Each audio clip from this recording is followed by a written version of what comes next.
Hey guys, what's up? In today's video, I'm going to show you how I had propagated this Anthurium forgetii.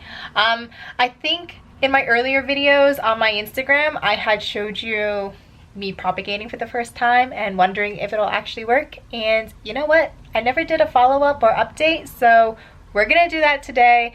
If you're curious and you want to know what I did, keep watching. Alright, so the purpose of this video is to show you how I propagate this Anthurium forgetii, and I've had this plant for over a year and a half now, and no, it hasn't just given me one perfect leaf, it's given me several leaves, but during the winter it actually started to get very yellow and crispy, and I went scissor happy and decided to just give it a cut, and this is what I have now. And I'm actually planning on repotting this because the roots are looking very long. And you know what?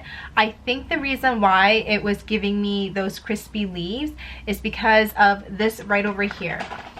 Now, as you can see, there's an offshoot right here, and I think the best way to get this offshoot to grow is if I give this plant another cut. Now, before we get into that, I do want to show you something, and it's this right over here. So my experiment a year and a half ago worked.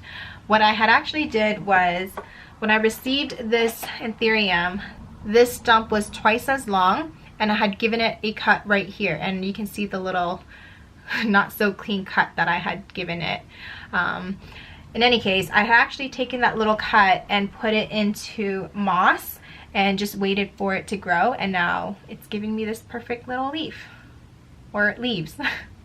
So it's rooting quite well. I'm very pleased and happy with that, and I had actually transferred over to soil I think 2 months ago.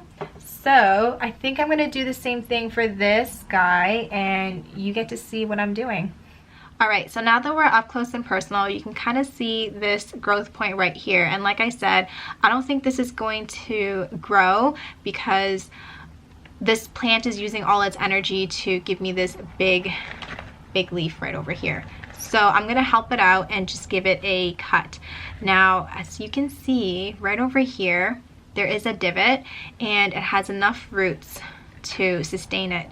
So I'm actually just going to give it a cut right here. And this is one stump. So now for this guy right here, I'm going to try to cut this as best as I can to save this one root to give life and energy for this leaf over here. So I'm gonna go off camera and cut this as close as I can, and yeah, I'll be right back.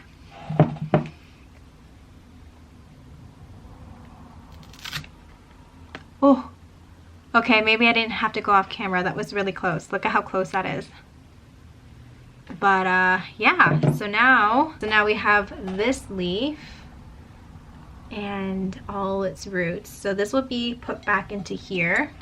Alright, so now I have two stumps, and I think this one is going to do the best just because it has a growth point already and it has all these roots. But I'm probably going to trim some of the roots back so it can fit into a container.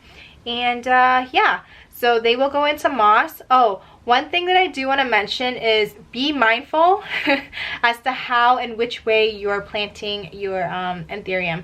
So like I had said, I paid closer attention to the way it was actually growing, so it's going to be planted the same way. That way it can callus over. I know that in the past I had actually used cinnamon to help reduce fungus and bacteria and all that stuff, but I mean, I don't do that anymore. So I'm gonna go ahead and pot them up in moss, and you know, over an extended period of time, hopefully not a year, you'll get something that looks like this. So now I can share this Anthurium forgetii with somebody. So if you enjoy short videos like this, please hit the subscribe button, drop a comment down below, and I'll see you guys next time. Bye!